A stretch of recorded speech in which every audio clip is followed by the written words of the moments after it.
The wind doesn't sound like wind anymore. That's the thing I want you to understand before I tell you anything else.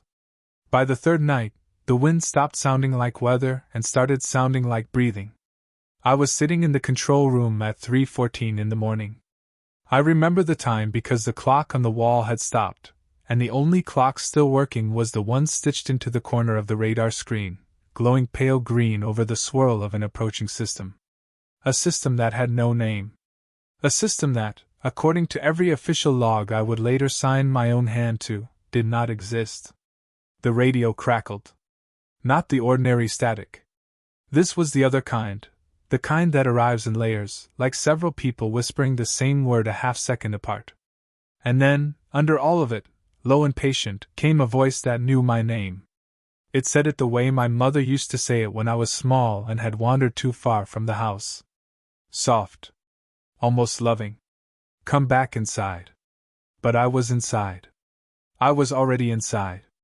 And the worst part, the part one still cannot explain to the people who debrief me, the part that wakes me at the exact same hour every night now, is that the voice was not coming from the radio. It was coming from the chair beside me. The empty one. The one that had been empty for 6 hours. My name is, well, it doesn't matter what my name is.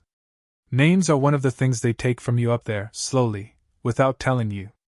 What matters is that I went north to monitor the weather. And what I learned is that some weather is monitoring us back. This is everything I remember. I can't promise all of it happened.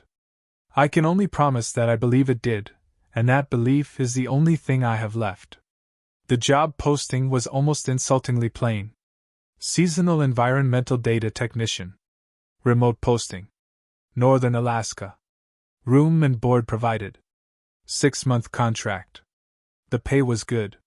Not suspiciously good, just good enough that a person with my circumstances wouldn't ask too many questions. My circumstances, at the time, were these: a divorce that had hollowed me out, a small mountain of debt, and the specific kind of loneliness that makes isolation sound less like a hardship and more like a mercy. I wanted to be somewhere no one could reach me. I told the recruiter that, sort of, in nicer words. She wrote something down and didn't smile. I flew into Fairbanks, then a smaller plane to a place I won't name, then waited 2 days for the weather to clear enough that a man in a snowcat would agree to drive me the rest of the way.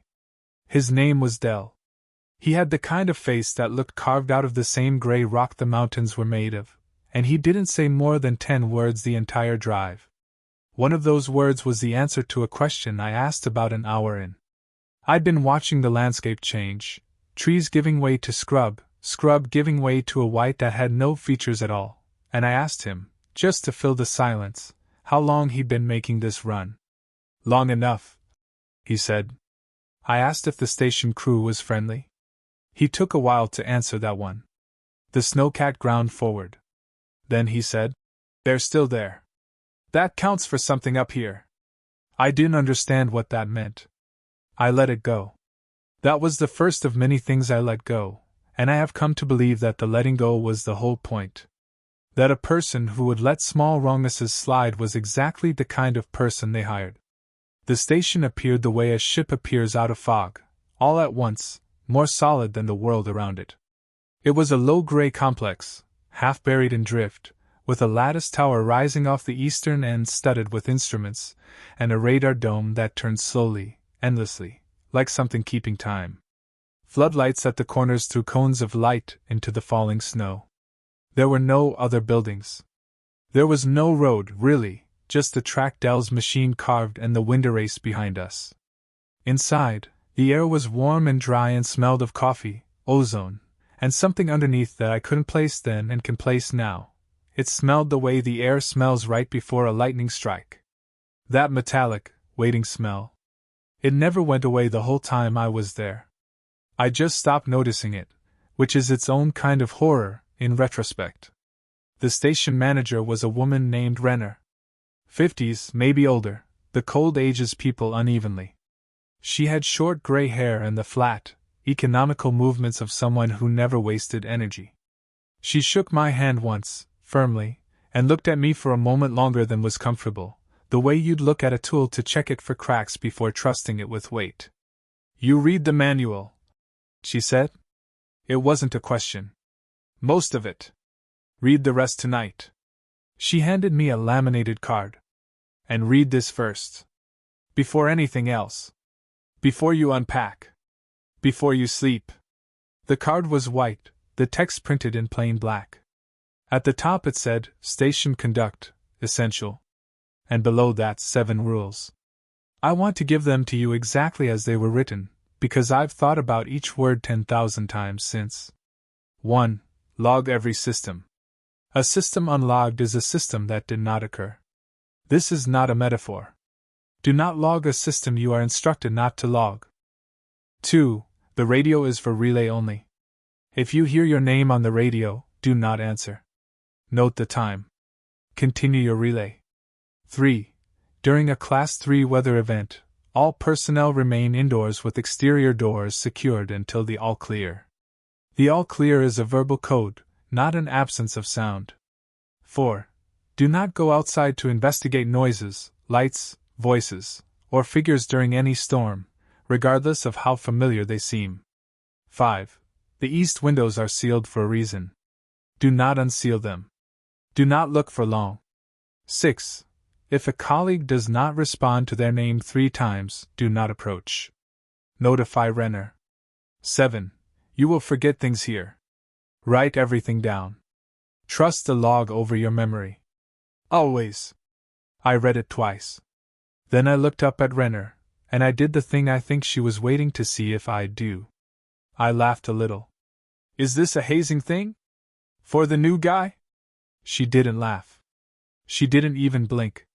When you decide it's a hazing thing, she said, that's when you start making mistakes. Read it again before bed. And she walked away. The station ran on a crew of 6, now 7 with me. I met them over the first few days in the slow, overlapping way you meet people in a place where everyone works staggered shifts.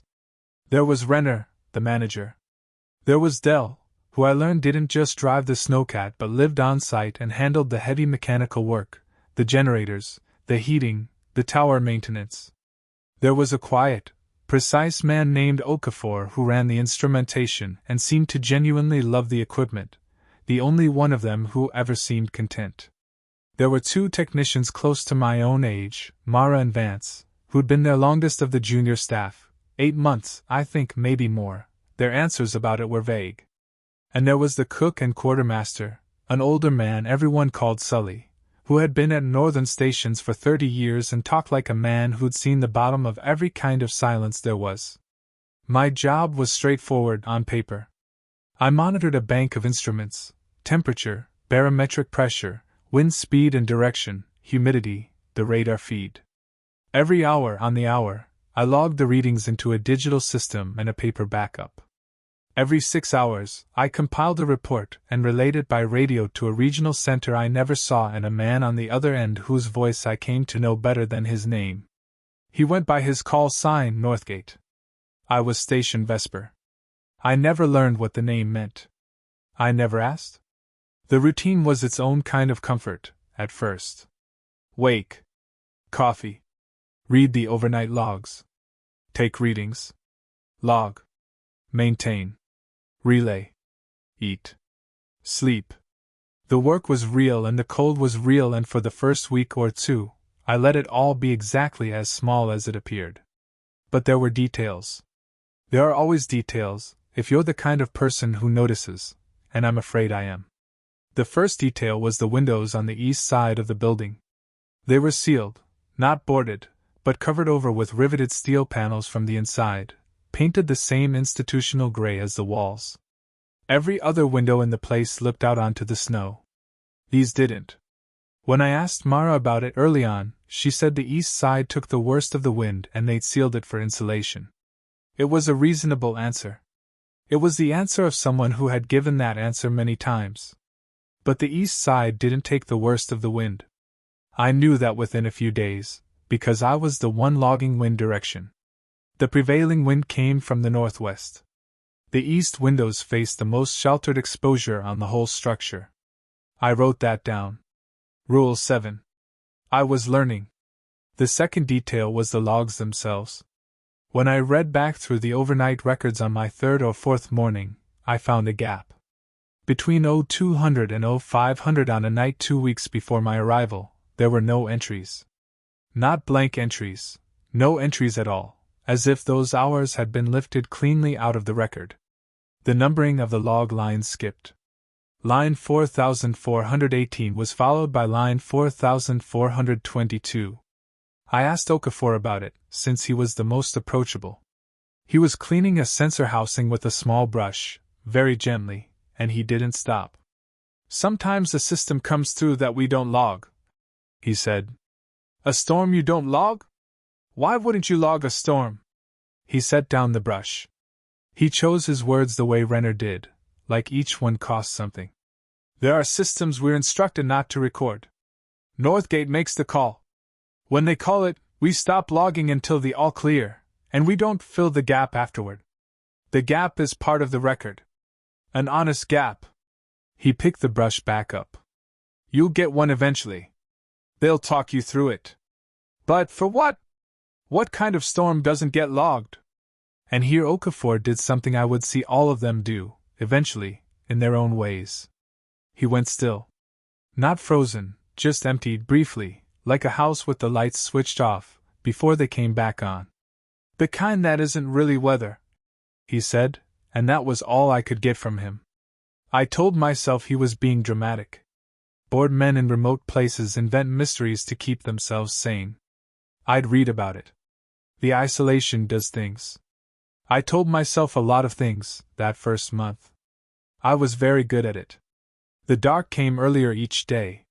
By the time I'd been there 3 weeks, we were down to a few hours of bruised gray light around noon, and the rest was night, a night so complete that when I switched off the floodlights once, just to see, I genuinely could not tell whether my eyes were open or closed. I switched them back on quickly. I didn't try it again. The fluorescent lights inside hummed at a pitch that got into your teeth. After a while you stopped hearing it consciously, but it was always there, that hum. And on the rare nights the generators hiccuped and the lights flickered, the silence in the gaps was so total it felt like falling. I started sleeping badly. Everyone did, I think. It's normal, up there, your body has no sun to set its clock by. But my bad sleep had a specific shape to it. I would wake at the same hour, give or take, with the absolute certainty that I had heard something.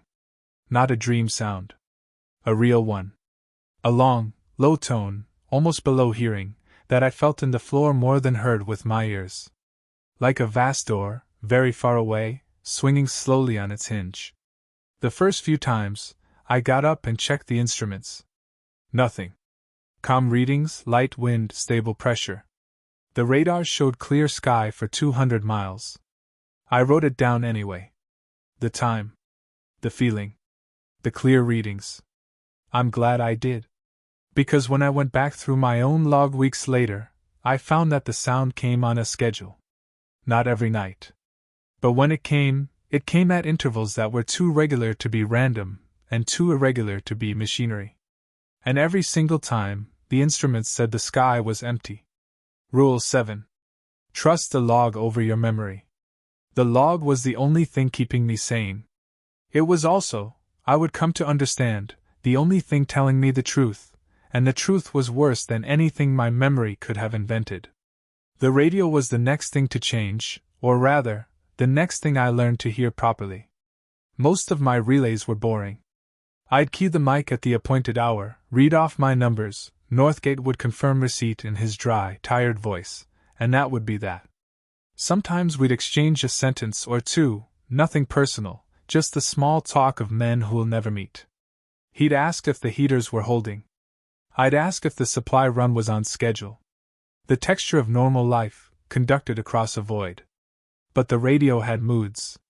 There were nights when the static had a grain to it, a kind of organized roughness, like it was static laid over something rather than just static.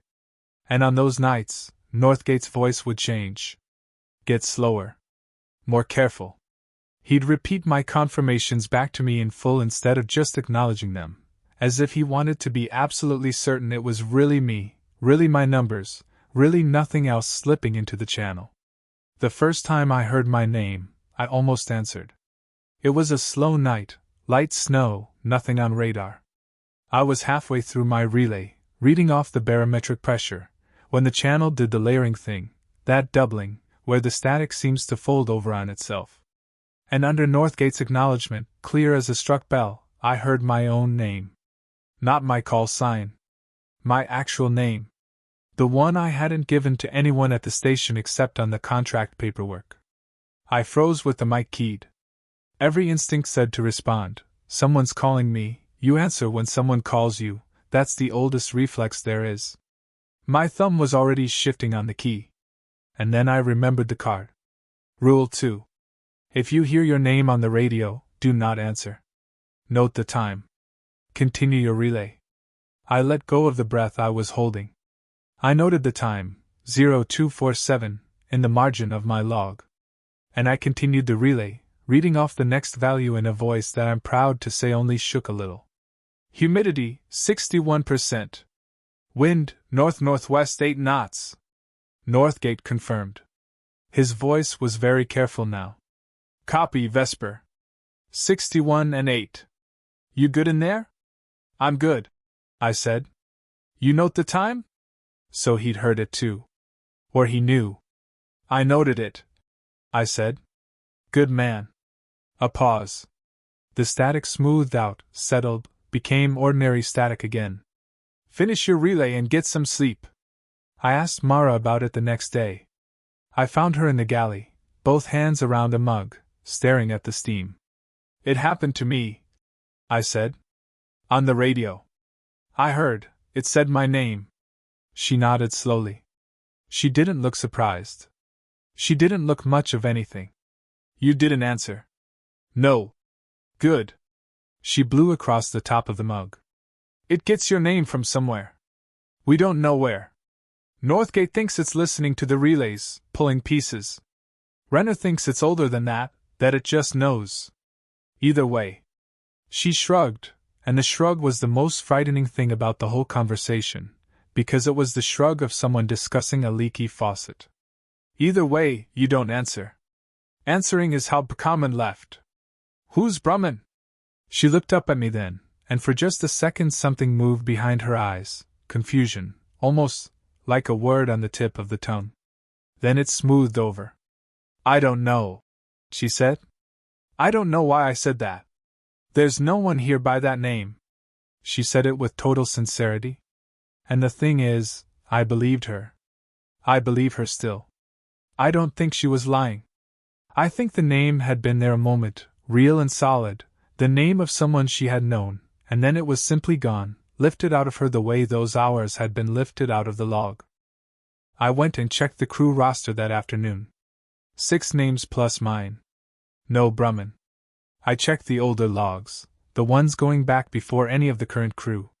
The records were patchy, gaps, skips, whole weeks missing in the way I was starting to understand was deliberate. But here and there I found initials at the bottom of compiled reports, the signatures of whoever was on shift. Most I could match to the current crew. One said I couldn't. A small, neat hand. Initials that might have been BR. They appeared throughout the logs from about a year back, and then, on a date I won't forget, they stopped. Not gradually. The BR signed a 1800 report, ordinary numbers, calm weather. And then the next several lines were a logged gap. An honest gap. And after the gap, a different hand finished the day. BR never signed again. I never told Mara what I found. I think part of me understood that telling her would be cruel, and another part understood that it would be dangerous, that some doors, once you've noticed them, are better left unopened. But I wrote it down. I wrote all of it down. The unlogged storms came up in conversation only once more in those early weeks, and it was Sully who brought it up, which surprised me, because Sully mostly talked about food and his ex-wives and the years he'd spent at other stations. We were on cleanup after dinner, just the two of us, and out of nowhere he said, "You've noticed the gaps in the book." It wasn't a question, so I didn't treat it like one. Yeah. He scraped a pan for a while. First station I ever worked, down on the Aleutians, we logged everything. Every cloud. Proudest book in the service, our station chief used to say. He set the pan in the rack. Then I got transferred up the chain, station to station, further north every time. And the further north you go, the more the books have holes in them. You ever think about that? Why a record gets less complete the further you get from people? I figured it was just harder. Conditions. Equipment failing. That's what I figured too. He dried his hands on a towel that had seen better decades. Took me 20 years to understand it's the opposite. The holes aren't where the equipment failed. The holes are where the equipment worked too well. Where it saw something it wasn't supposed to, and somebody decided the cleanest thing to do was to pretend the time never happened at all. He hung the towel up. An honest gap, Renner calls it. I've never liked that. There's nothing honest about a hole you dig on purpose. Sully, I said. What's in the storms? He looked at me for a long moment, and there was something almost kind in it, the kindness of an old man toward a young one who's about to learn something he can't unlearn.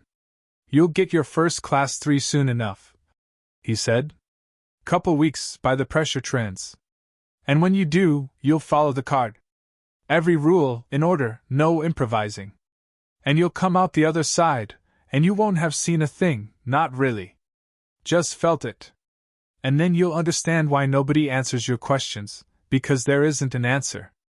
There's just a feeling, and the rules that keep the feeling from becoming the last thing you ever feel. He turned off the galley light. Get your sleep while you can. The quiet nights are about to get rare. He was right about the pressure trends. I'd seen it myself in the data and not understood what I was seeing. There was a long, slow barometric decline building, not the sharp drop of a normal front, but something gradual and enormous, a pressure trough so wide and so deep that when I first plotted it I assumed the instrument was failing. I had Okafor check the barometer. It was perfect. He looked at my plot for a while. That's not a front, he said quietly. What is it? That's it getting close. He didn't elaborate. He went and found Renner. The next 2 weeks were a slow tightening. I can only describe it as the feeling you get when an old house settles, that sense of vast quiet weight shifting somewhere you can't see. The crew changed. Not dramatically, they were professionals, they did their jobs. But the small talk stopped. The galley got quieter at meals. Dell started doing extra rounds on the door seals, checking and rechecking the heavy bolts on the exterior airlock doors, oiling hinges, testing the manual override on the airlock that I hadn't even known had a manual override. And I started seeing things at the edges. This is the part where I have to ask you to be patient with me, because I know how it sounds, and I knew how it sounded even then, which is exactly why I didn't trust it and wrote it all down instead. It started with the snow. Out past the floodlights, in the dark where the light fell off into nothing, the snow would sometimes move wrong. Not blown by wind, there was no wind some of those nights, the air dead calm, the readings flat. But the snow out there would shift, lift, drift in directions that had nothing to do with any current of air. Slow patterns. Almost deliberate. Like something very large was moving just past the edge of the light, and the snow was sliding off of it. I told myself it was an optical thing. Floodlight glare. Tired eyes.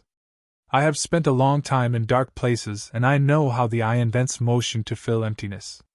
But then one night I saw the figure. It was at the edge of the eastern light, the side with the sealed windows, though I was watching from a different window, one in the corridor that had a sliver of view toward that direction. A figure, standing at the very limit of the floodlight's reach, where the white turned to black. Human-shaped. The right size for a person. Standing perfectly still in the dead calm, sub-zero dark, with no gear, no light, no reason on earth to be there. I watched it for what felt like a long time and was probably 30 seconds. It didn't move.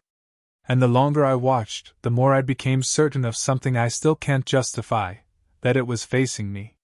That across all that distance, in all that dark, it was looking directly at the window where I stood. Rule 4. Do not go outside to investigate noises, lights, voices, or figures during any storm, regardless of how familiar they seem. But there was no storm. The readings were calm. So technically, and I am ashamed of how my mind worked in that moment, how quickly it went looking for a loophole, technically the rule didn't apply. There was no storm. It was just a figure. Maybe someone in trouble. Maybe Dell, doing rounds, and I was about to look like a fool. I actually took a step toward the corridor that led to the airlock. And a hand closed on my shoulder. It was Vance. I hadn't heard him come up behind me, and Vance was a big man. You heard him coming. He didn't look at the window. He kept his eyes on me, very steady, and he said, in a low, even voice, "There's nothing out there. Come away from the glass. There's someone. There's nothing out there," he said again, exactly the same, the way you'd repeat a fact to a child or a drunk. "Come away from the glass. Now." I let him steer me back toward the control room. As we went, I glanced over my shoulder once. The figure was gone. And the snow where it had stood was unbroken. No tracks. No disturbance. Just smooth, calm, untouched white going on into the dark. Vance sat me down and poured me a coffee I didn't ask for. His hands, I noticed, were not quite steady. "You saw it," I said. "Don't tell me there was nothing. Your hands are shaking." He set the pot down carefully. "I didn't see it," he said. "That's the rule. You don't look long enough to see it. The second you start describing it to yourself, saying it's a person, saying it's facing you, that's when it has you. So you don't look. You feel it standing there and you come away from the glass and you don't give it a shape with your eyes. Renner's very clear on that." He sat down across from me. He looked exhausted in a way that had nothing to do with sleep. "You gave it a shape. Didn't you?" I didn't answer. "How long did you look?" 30 seconds. Maybe less. He closed his eyes briefly. "Okay," he said. "Okay. That's probably okay. Just don't do it again. And if you start hearing it inside the building, you tell Renner immediately. Promise me." Hearing what inside the building? But he just shook his head and wouldn't say more. He stayed with me for the rest of my shift, though, sitting in the corner reading the same page of a paperback over and over, not turning it, keeping me company, or keeping watch. I've never been sure which. The storm that had no name arrived 11 days later. I knew it was coming the way you know a migraine is coming, a pressure behind the eyes, a wrongness in the light, hours before the thing itself. The barometric trough that had been building for weeks finally bottomed out into something my instruments simply refused to represent properly. The needle didn't drop. It wavered, like it couldn't decide what was true. The radar, which should have shown me the system structure, instead showed a slowly rotating absence, a void in the returns, a hole in the sky where there should have been data. Not a storm cell. The lack of one. A shape made of nothing. Renner called us all into the control room at 1900. It was the only time I ever saw the entire crew in one place. "Class 3, she said. "Northgate confirmed an hour ago. We go to procedure as of now."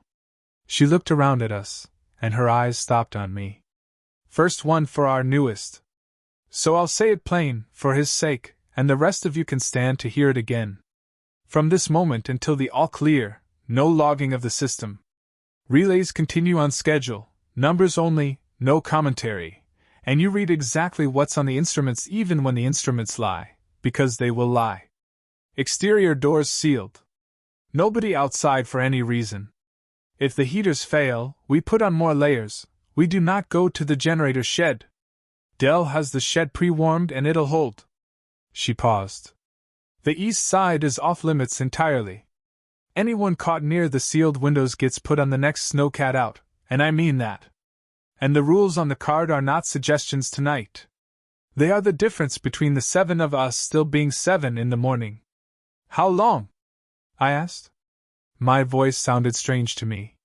"They run between 6 and 40 hours, she said. "This one's big.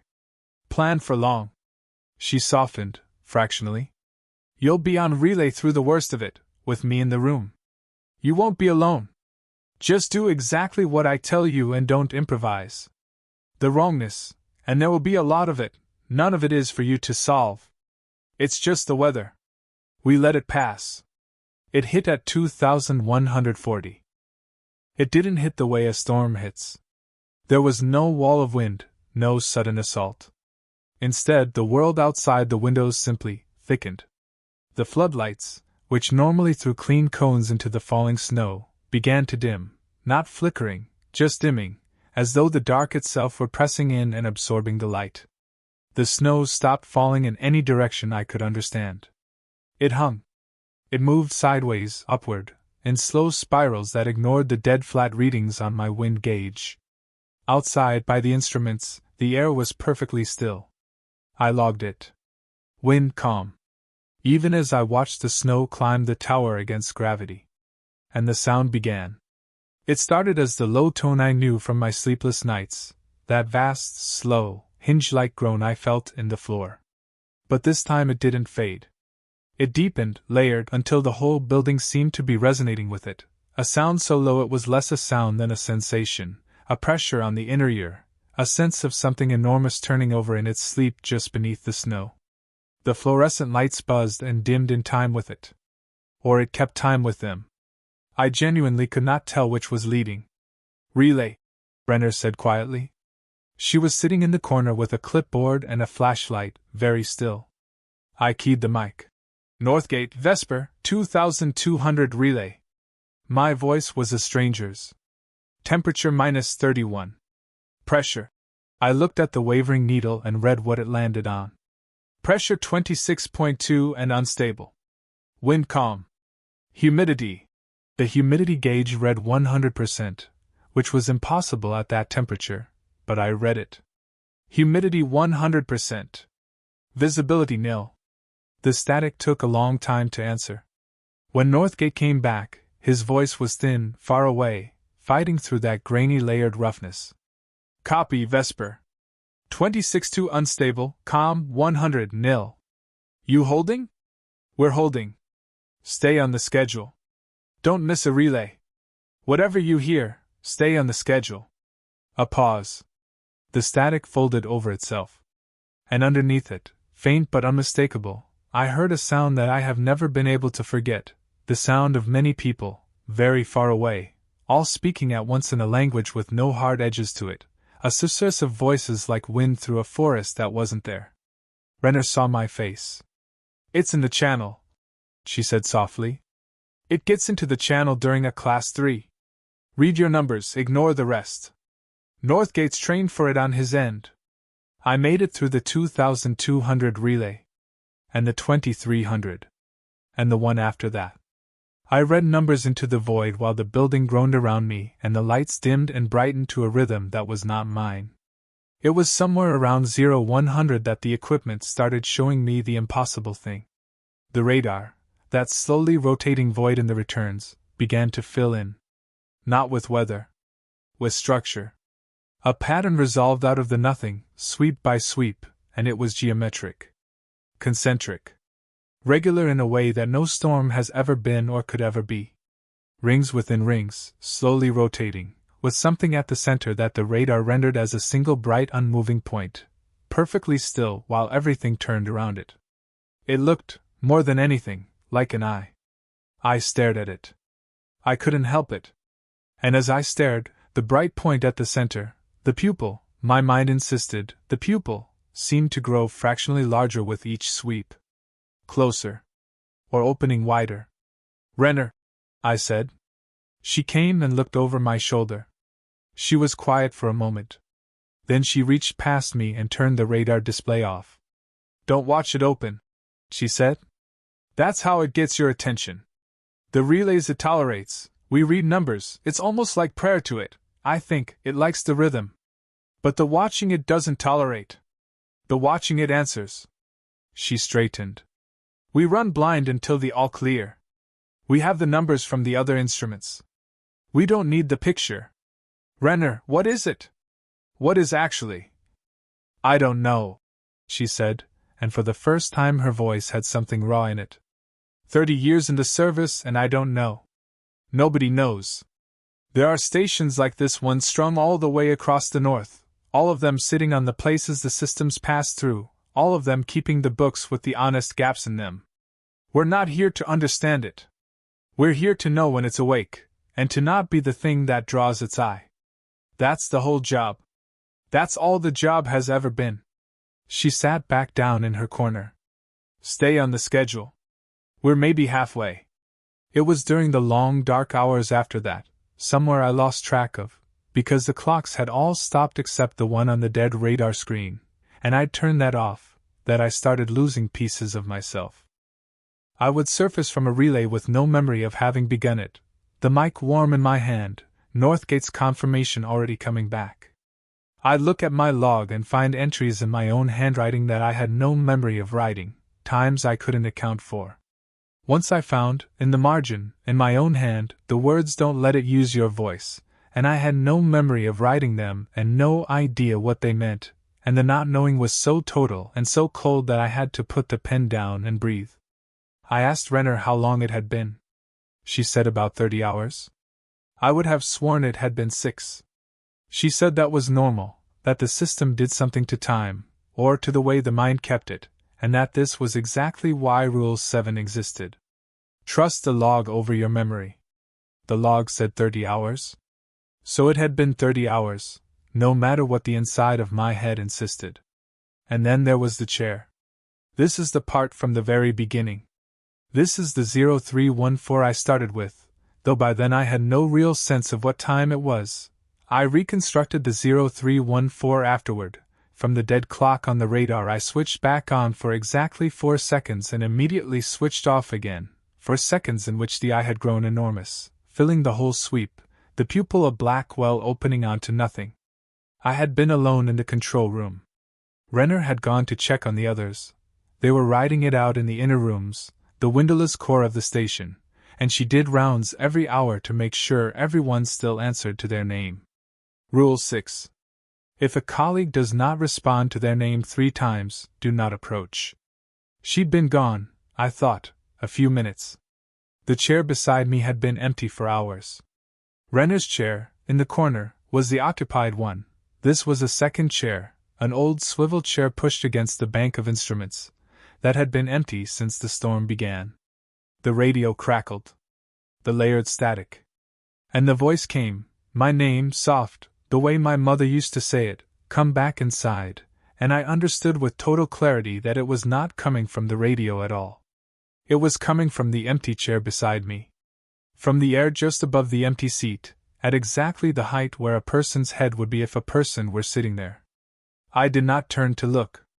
Some animal part of me, older and wiser than the part that gives things shapes with its eyes, kept my head facing forward. I keyed the mic with a hand that did not feel like mine. "Northgate," I said. "Vesper. I need you to confirm receipt. Confirm you're receiving Vesper. The real Vesper. Confirm." A long, grainy silence. The voice in the chair said my name again, patient, loving, "Come back inside, you've been gone so long." And then Northgate's voice, thin and human and real. "Copy, Vesper. I receive you. You're you. You're in the room. Note the time and keep talking to me. Just keep talking to me. Read me your numbers. Read me anything. Keep your own voice in your own mouth, you understand me? Don't let it borrow your voice. Don't let it use your voice." The words in my own margin. So I read him numbers. I read him every instrument I had, twice. I read him the labels off the equipment. I read him the 7 rules off the laminated card, 1 through 7, slowly, my voice shaking and human and mine, while the thing in the chair beside me waited, and said my name, and waited, and I did not turn, and I did not answer it, and I did not stop talking to the one real human voice left in the world until Renner came back through the door. When she came in, the presence in the chair was simply gone. The way the figure in the snow had been gone. The way the name Brahman had been gone. The chair was empty and had always been empty, and there was no evidence of anything at all, except that Renner took one look at my face and at the chair and went very still, and then she said quietly, "It sat with you. It said my name. From the chair. Not the radio. The chair. She nodded slowly. She didn't argue. She didn't comfort me. She did something worse. She believed me instantly, completely, the way you believe something you've seen before.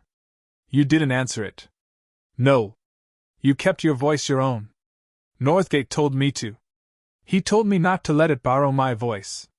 Something crossed her face then, grief, I think, old and worn smooth. Northgate's good at his job, she said. He lost someone to it. The borrowing.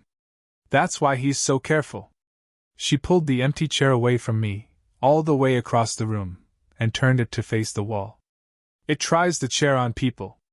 I don't know why. I think it's practicing. She didn't explain what she meant. I didn't ask.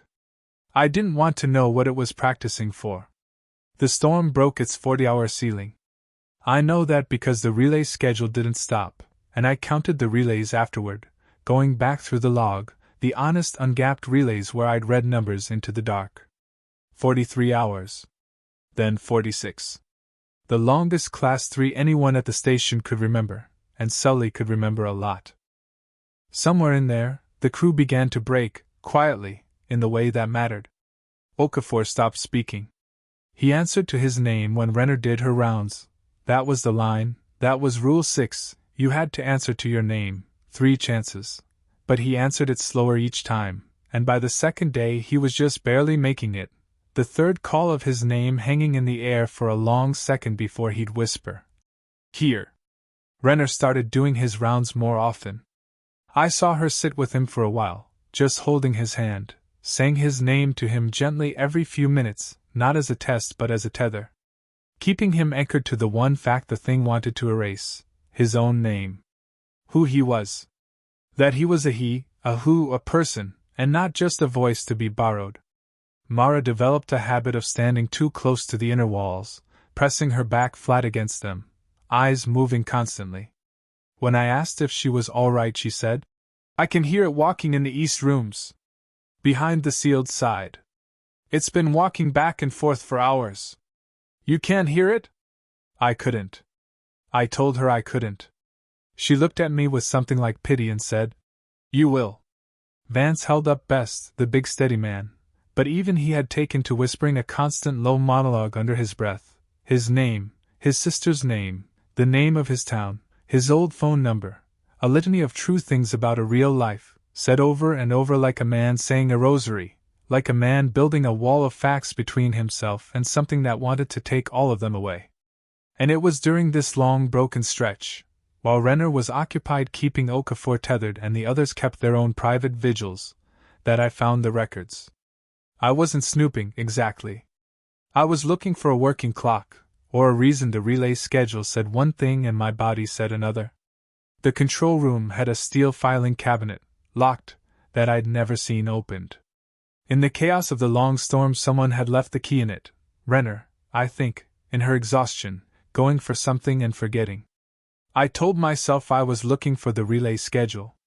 I opened the bottom drawer. It was full of folders. Each folder was a storm. Not the logged storms. The other ones? The honest gaps, written up after the fact in a different kind of record entirely. A record that existed, I understood immediately, precisely so that the official log could not.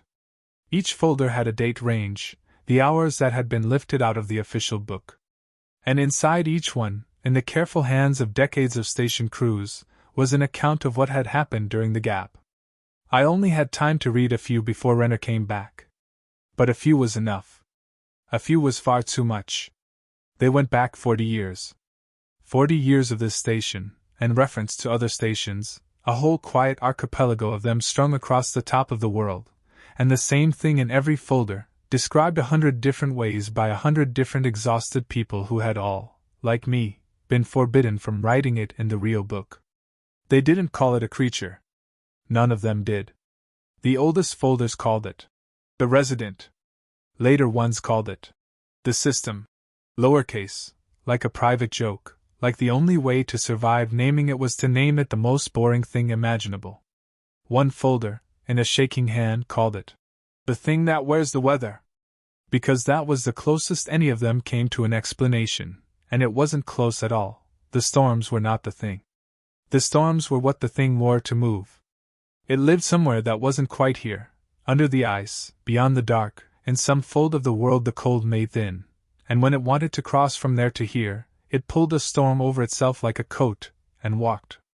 And the stations had been built, all of them, on the old crossing places, the thin places, to do exactly one thing, to notice when it was crossing, and to not, under any circumstances, let it notice them noticing.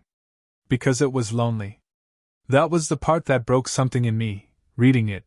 The part repeated in folder after folder, the consensus of 40 years of frightened people.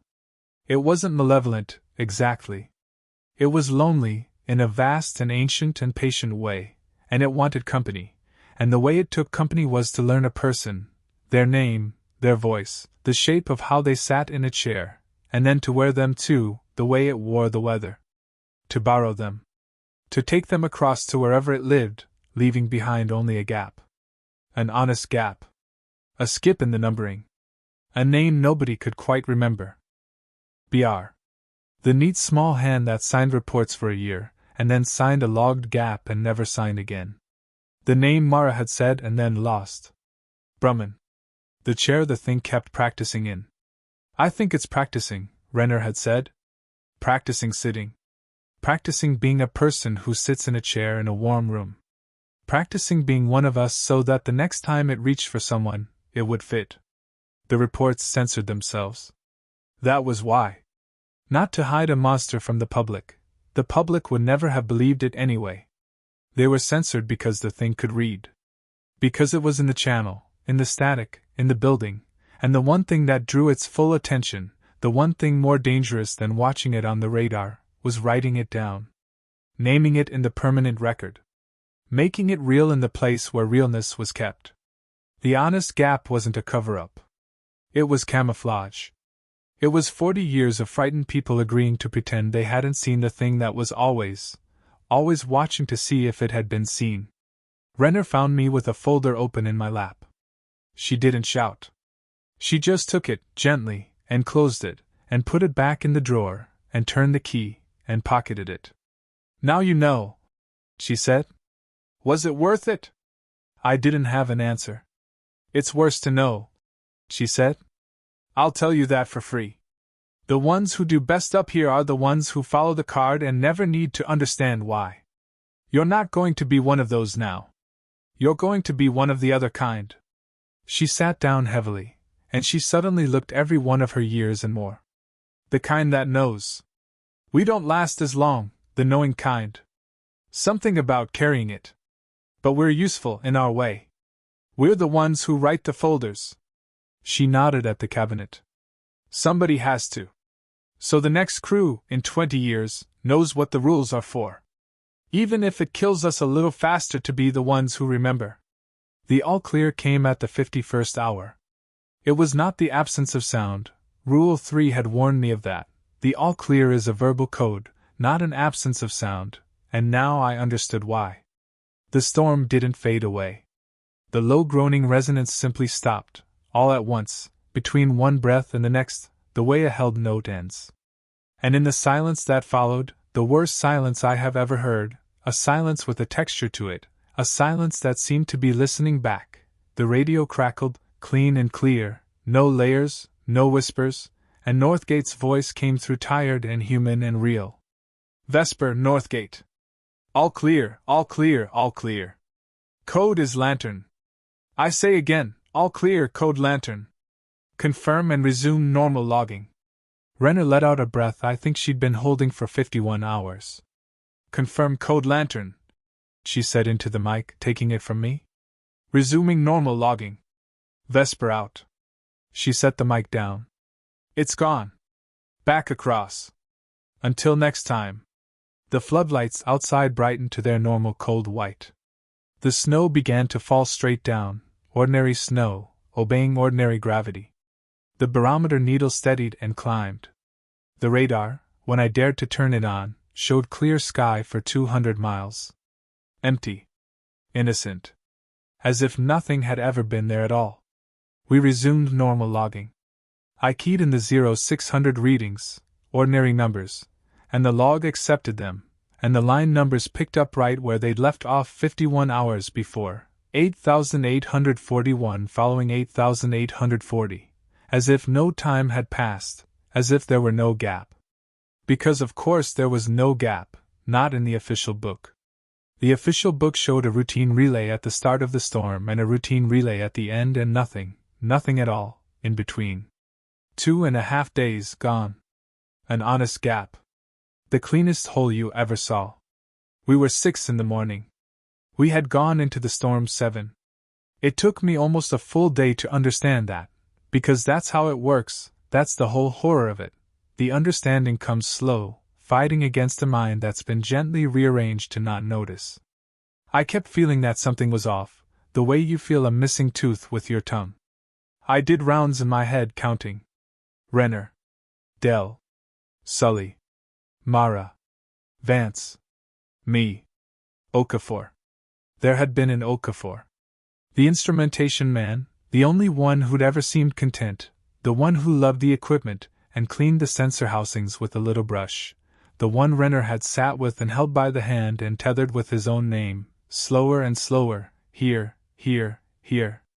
I went to find him. His room was empty. Not ransacked, not disturbed, empty in the deep way, the way the chair had been empty, the snow unbroken. His bunk was made. His things were. I couldn't tell if his things were there or not. I couldn't picture what his things had been. I was already losing him. I could feel it happening, the edges of him going soft in my memory even as I stood in the doorway of his room trying to hold on. I found Renner in the control room. Okafor, I said. Where's Okafor? She looked at me for a long moment. And then she said the thing I will hear for the rest of my life, said it gently, said it with that old smooth grief. Who? Okafor. Instrumentation. You sat with him. You held his hand. He answered to his name slower and slower, and you kept saying it to him. There's no one here by that name, Renner said. And the terrible thing, the thing I keep coming back to, is that she wasn't lying. I could see it. She was reaching for the name the way Mara had reached for Brumman, and finding nothing there, just a smooth place where a person used to be. It had taken him. It had worn the storm in, and it had worn Okafor out, learned him, borrowed him, carried him back across to wherever it was lonely. And it had taken the memory of him too, scrubbed him from the inside of our heads the way it scrubbed the hours from the book, because a remembered person is a kind of record, and the thing did not allow records of itself, or of what it took. I went and got my log. My handwritten log, the paper backup, Rule 7, trust the log over your memory, always. I paged back through the storm. And there, in my own hand in the margin, in entries I had no memory of writing, I found him. Okafor not answering well. Renner with him. And later, Okafor answered twice, not third time, Renner says keep saying his name. And later the last one, the one that stopped my breath, Okafor gone quiet. R says don't write it in the real book. Writing it here. His name was Daniel Okafor. He was real. He liked the little brush. Somebody remember him. I had written that. For myself. Knowing even then that I would forget. Leaving a note across the gap in my own memory the way the station left folders across the gap in the official record. A message from the version of me who still remembered, to the version who wouldn't. I am that second version now. I don't remember Daniel Okafor. I only have the note that says I should. I have his name on a piece of paper in my own handwriting and a hole inside me where the man himself used to be, and I will never be able to fill it, and that emptiness with a name written on the edge of it, is the closest thing to a grave he will ever have. They rotated me out 3 weeks later. Renner arranged it. She said the knowing kind don't do well staying after they've lost someone they can't even remember losing, and that I'd be more use writing it down somewhere far away than going slowly hollow up there. Dell drove me out in the snowcat. He said his 10 words. One of them, when I asked how many he'd seen rotate out over the years, how many he'd driven away from that place, was, again, enough. I signed paperwork in the unnamed town. I flew to Fairbanks. The further south I got, the more the whole thing started to feel like something that had happened to someone else, a story I'd been told rather than lived, and I understand now that this is also part of it, this softening, this kind merciful forgetting that the world does to make people functional again. Most of the crew, I think, let it happen. Let the edges go soft. Renner said it was the only way to survive having been there. I didn't let it. I had the log. I had the note in my own hand. I have written all of it down again, here, exactly as I remember it, while I still remember it, because somebody has to keep the folder. Somebody always has to keep the folder. I check the weather now. Compulsively. Every day, several times a day, the long-range systems, the pressure trends across the north. I tell people it's a habit from the job. That's true, as far as it goes. What I don't tell them is what I'm watching for. The slow, wide, deepening trough that isn't a front. The barometric decline too gradual and too enormous to be ordinary weather. The shape made of nothing. I saw one start to form last week. Far north. Far from here. Building slow. And 3 nights ago, my phone rang at 0314. No number. Just static when I answered, the layered kind, the kind that arrives in pieces, several whispers of the same word a half-second apart. And under it soft, patient, the way my mother used to say it when I'd wandered too far from the house. It said my name. I didn't answer. I noted the time. I hung up. But I've been thinking about Daniel Okafor, whom I cannot remember. About how it learned him. How it sat in the chair beside me, practicing. How it's patient, and lonely. And it has my name now, and my voice, the one I'm using to tell you all of this. How it has all the time in the world, and how the storms always come back. And I've been wondering, lately, in the small hours, the only real question left. If it ever does wear me back across to wherever it's lonely, if one night I answer when I shouldn't, and the gap closes over me, and my name goes soft in the minds of everyone who knew it. Will any of you remember that I was real? Will anyone keep the folder? His name was Daniel Okafor. He liked the little brush. He was real. Somebody remember him. Somebody please remember me.